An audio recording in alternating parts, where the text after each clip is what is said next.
Hi, my name's Victoria and I'm going to be showing you how to add subnavigation to your website. You can add three types of object to your main navigation.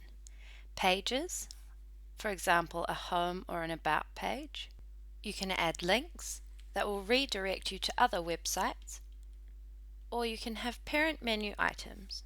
Parent menu items allow you to create subnavigation, like you can see here.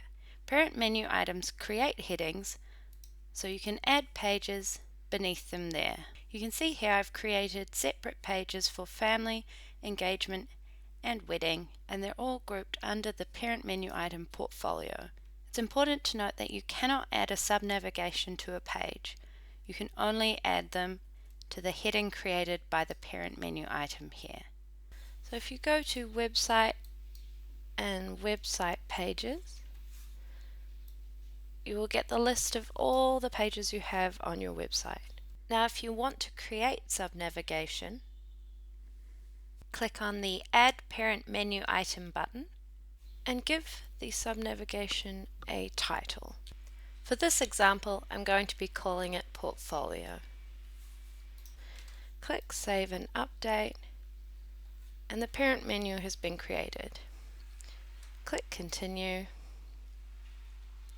Now you can see at the bottom here the parent menu has been created.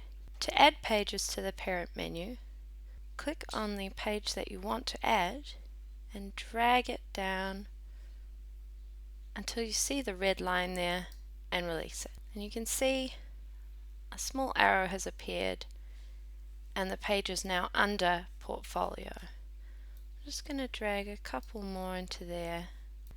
And now you can see there's three different pages under the heading Portfolio.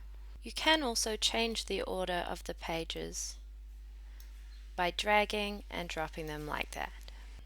Here you can see the preview of what this looks like on your website. And here are the three pages we added to the subnavigation.